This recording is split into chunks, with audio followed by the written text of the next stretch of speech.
कुछ भी अच्छा नहीं लगता। एक स्वामी विवेकानंद और दूसरे मोहनदास करमचंद गांधी। आप महात्मा गांधी के प्रदेश के, आप याद रखें, हिंदुस्तान को दुनिया को बनाने वाले सबसे बड़े मसीहाओं में उनका नाम है। वो भी आपकी तरह विदेश यात्रा में गए थे। दक्षिण अफ्रीका में जाकर उन्होंने बहुत बड़ा एक जिहाद किया अन्याय के खिलाफ। वो सब कुछ आपको इतिहास याद रखना है। एक समृद्ध, सुखी, अच्छे जीवन के लिए मैं आपको आशीर्वाद देता हूँ, मैं आपको शुभकामनाएं देता हूँ। एक तरह की विनम्र चेतावनी भी मैंने आपको दी है और मैं चाहता हूँ कि आप हंसें, आप खुश रहें। चेहरे लटका के बैठने से हिंदुस्तान का विद्यार्थी आगे नहीं जाएगा। और इस घमंड में कभी नहीं रहना कि हिंदुस्तान का विद्यार्थी बहुत होशियार है और बाहर के विद्यार्थी नहीं है। दुनिया में बहुत बहुत ज़्यादा प्रतियोगिता बढ़ गई है, वहाँ के बच्चे भी बहुत तेज़ी से आगे बढ़ रहे हैं, इसलिए आपको कठिन संघर्ष में जूझना है। अब टीनेजर हैं आप उस वक्त, और उसमें से न शब्द हट के 20 के बाद जब आप निकलेंगे तो एक बालिग नागरिक के रूप में इस देश में आप आएंगे। उस जगह थ्रेशोल्ड पर आप खड़े हैं, उस दहलीज पर आप खड़े हैं। आज स्वामी जी की कृपा से जस्टिस भगवती के चरणों के पास बैठने का मुझे एक दिन अवसर मिला, इसलिए मैं उनका कृतज्ञ हूँ, आप सबका कृतज्ञ हूँ। धन्यवाद। सत्यमेव जयते। Our honored Chief Guest of today, Chief Justice Bhagwati, Revered Swamiji, our President Shri Kranti Vaisnav, and today's guest from Madhya Pradesh, Shri Tiwari ji, distinguished guests and invitees, parents of the children, and our most honored guests of today, the student toppers. I won't take much of your time because I know you're all looking forward to hearing the chief guest speech after hearing two very, very erudite speeches who have, these two people, Swamiji and Shri Tiwari ji, have really, I think, told you everything that needs to be told for students who are just coming out of school or college, whatever it is. And you are toppers, yes, but as Swamiji very clearly put it to you, that's just the beginning. What you do in life will really tell us whether you are really toppers or not. How you use whatever you have learned from your teachers, from your parents, your peers and everyone. That is the most important thing, how you translate it into your own life. And I'm sure we may not be there, but we look forward to hearing how well you are all going to do in your life. I'm not going to take much of your time.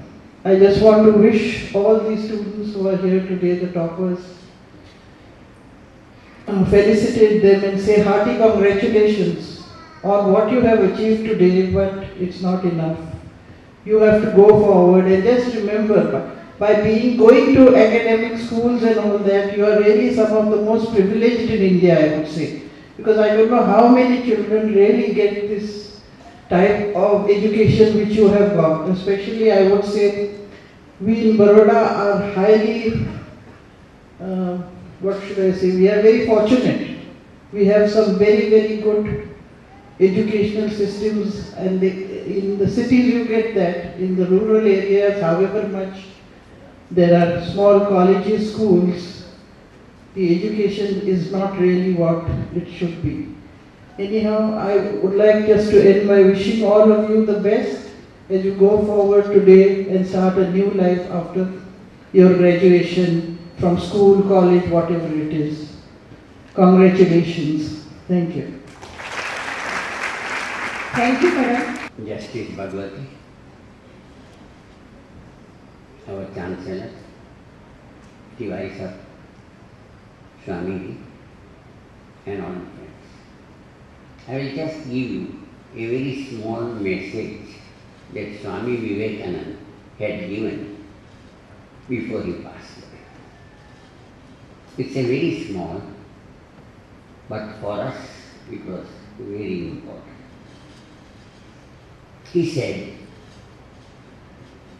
purity selflessness and constant learning is what is required for a human being to continue a good life. I am quite sure you will remember these words of Swamiji: purity, selflessness, and constant learning. Thank you.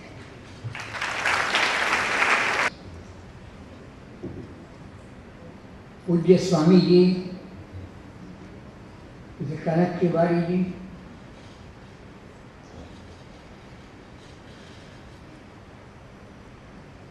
the president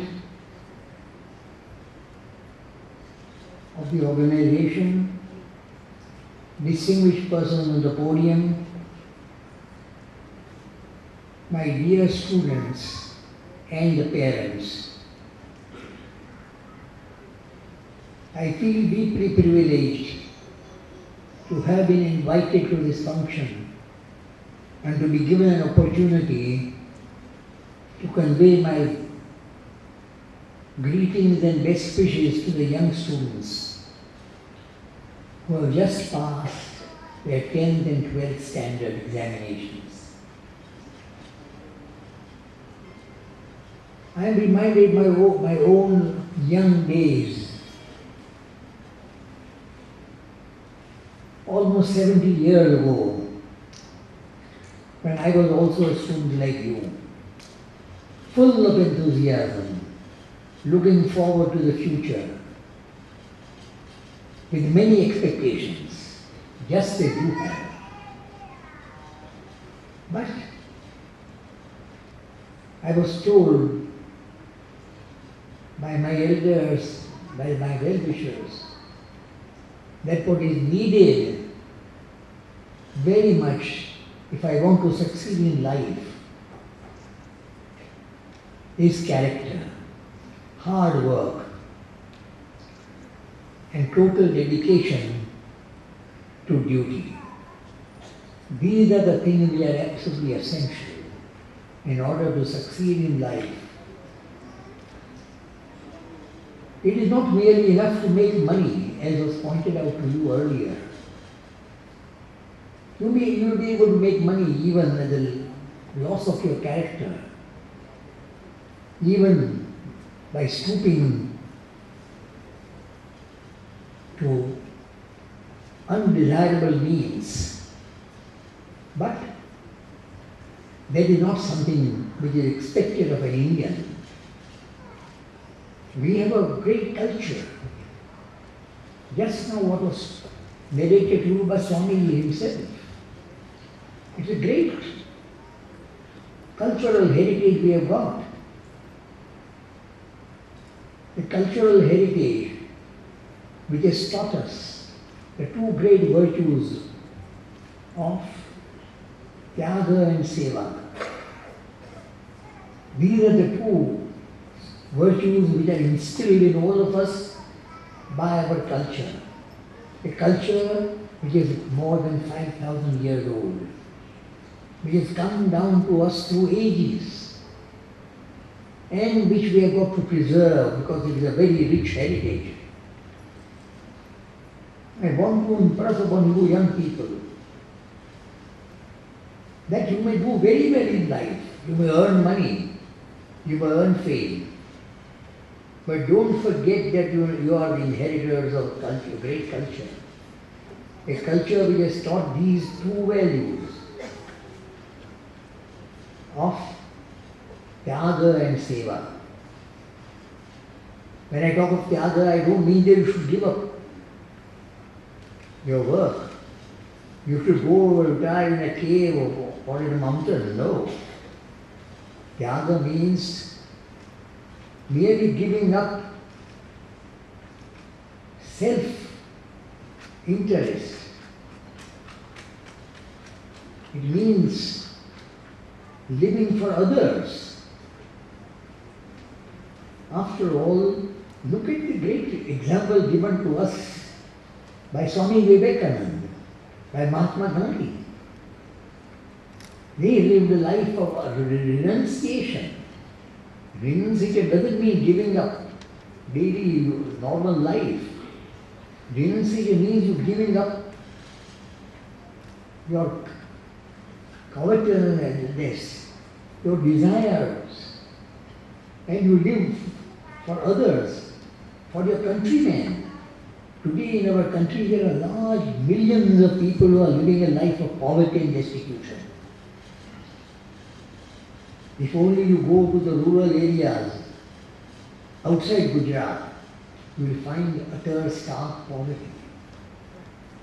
You will find people with empty stomachs, empty bellies, and hollow cheeks, and sunken eyes.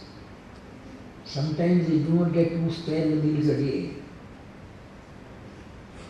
And we have, when we learning which we acquire, we have to use it for their benefit.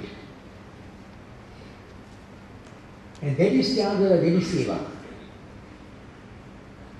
It doesn't mean that you should give up your daily existence, your daily life. Go on working. Earn as much as you can. Doesn't prevent you from earning. But always remember that you are living for the little Indian who is staring at you, who is looking at you wistfully, and for whom you exist. After all, service of mankind is service of God. That is what Swamiji has told us. And we have to serve. Our learning which we have acquired is for the service of mankind. Of course, we have to earn, as I said earlier. Everyone has to make a living. But the guiding force, the motivating force, must be service, Tyaga and Seva. There must be a feeling of, you must not feel attachment to wealth. You earn as much as you can, but try to use it for the benefit of the people. And then only you will be able to realize the true spirit of Indian culture. It's a great culture you have inherited. This culture has lasted 5,000 years. Why? Because of its permanent, perennial values. When all other cultures have vanished, Egyptian, Babylonian, and all of the cultures have gone, they are wiped out from the face of the earth. But Indian culture is still alive. Why? Because of its spiritual content. It is the spiritual content which has made Indian culture live. For over 5,000 years, when other cultures are no longer to be heard, to be seen on the face of the earth. And we have to preserve that culture, carry it forward, hand it over to the succeeding generations. And that is the great task before us. And as was pointed out to you earlier by Shri Tiwari, he gave you various examples of Swami Vivekananda and many others, how they lived for others. And therefore, I do not wish to take more of your time. You are hearing speeches all the time. But remember one thing, that the education which you received is education for the welfare of humanity, particularly the Indian humanity, which is suffering from poverty and destitution. Try to work for them. I have moved about all over the country. I have tried to do whatever little I can. But all of us have got to put our shoulders together to this great task. You are young, full of dynamism. And when you go to the colleges, you pass out from the university and enter life, never forget that you are Indians and you owe a great debt of gratitude to this country, to the culture of this country. And you have got to serve the Indian humanity. But then only you will realize